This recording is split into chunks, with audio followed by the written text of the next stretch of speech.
is Insightful Conversations, trying to bring you awareness around glaucoma through ophthalmology experts. On today's episode, we have Dr. Shetty with us to give you some informations. And without further ado, let's get right into it. Dr. Shetty, thank you so much. And let's start this conversation with what is glaucoma?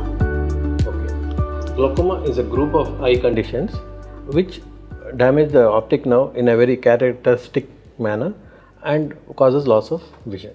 Okay. Yeah. So as simply as that, but what are the symptoms? Actually, no. There are no symptoms. This is the only disease which does, in the early stages of glaucoma, there are actually no symptoms. Yeah. That's the reason why yearly eye examination is a must. In the late stages, patient may come up with eye pain, okay, the loss of vision, or he may notice that his peripheral vision is slowly coming down, or he may see rainbow colored halos around light, and eye pain and all that. But generally, initial stages, no. So that is how glaucoma can be diagnosed. But doctor, can we go in depth to what are the different kinds of glaucoma and if there's any other way that it can be diagnosed? No, actually, the patient will not come to us with complaints. I told you, right? Yeah. Previously, I told you, they don't come with complaints. It's actually the onus on the ophthalmologist. Okay, any general ophthalmologist with a slit lamp in his OPD can diagnose glaucoma, because one look at the optic nerve. I told you the definition. The characteristic, damage to the optic nerve can be seen only in glaucoma. Okay, so he can immediately know that there is something wrong, and then of course clinically we can check the eye pressure, and then we can evaluate the angle. All that can be done clinically. Then later, if you want to confirm the diagnosis, sometimes some cases may not be very classical of glaucoma. Then we may have to go for diagnostic procedures like corneal topography to check the central corneal thickness. Then we have to go for optic nerve evaluation. All these are there, which are comes under OCT, different category altogether. So there we can finalize the diagnosis. But these diagnostic tools are more important for progression of the disease. Once the patient has been diagnosed and the treatment is started, they are more helpful to find out the progression, especially visual fields. They are more important for the progression of the disease. Okay. Then doctor, what could be or what are the causes? Causes is, there are like the different types of glaucomas are there. One is called as basic, because there are many classifications, okay? But basic classification is primary glaucomas, secondary glaucomas, and congenital glaucomas. Okay. Primary means there is no whenever you in medical terms you hear primary, it means there is no cause. Okay. It just comes, okay? It just comes, okay?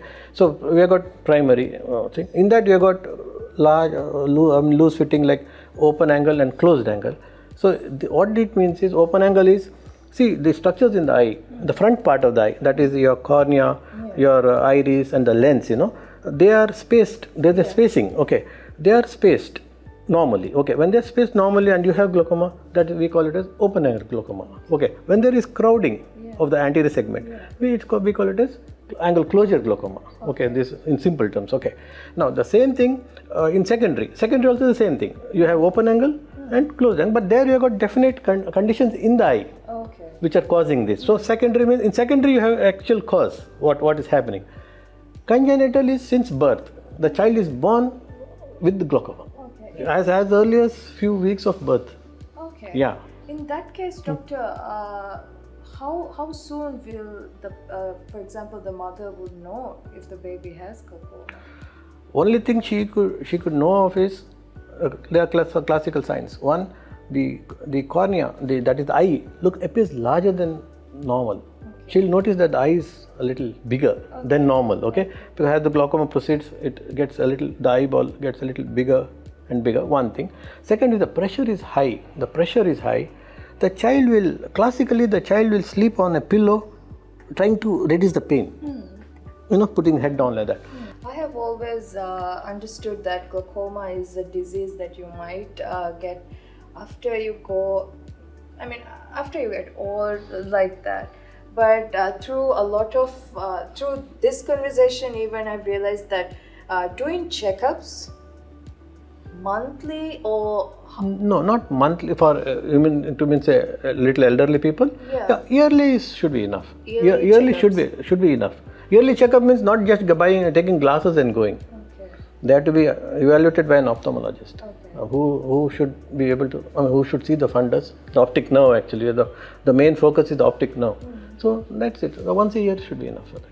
So we have discussed some causes. We have discussed the causes for glaucoma. Doctor, what are the treatments that are available from eye care for example, to diagnose, even for other tests, even like what are the treatments eye care? No, diagnostic, we have got a lot of things. We can check the corneal thickness, which is very important in the point of treatment. See, if the cornea is thin, the pressure which we check with the conventional pressure checking machines will record a lower pressure. Okay. So that gives a sense of well-being. It means the pressure is normal, so everything is fine. No, that is because the cornea is thin. So we need to know if the cornea is thin or of a normal size. Okay. Generally about 540 millimicrons is considered as normal. Okay. That's one thing. Second is the eye pressure checkup. So we have got NCT, that is non-contact. We don't touch the eye at all, non-contact. But that is more or less OPD and screening procedures. Okay. But for glaucoma patients, we have got a gold standard called as Goldman applanation tonometer. Okay, that is the gold standard all over the world. I mean, everybody practices that. Plus, we have got equipment like visual fields. Then we have got optic nerve analysis, that ONH we say, optic nerve head analysis. All those machines we have here. Okay, treatment part, we are only on the medical side. We can, because long back, a couple of decades back, the number of glaucoma surgeries was very high because the medicines were not that good enough to bring down the pressure. Now we have got very good medicines.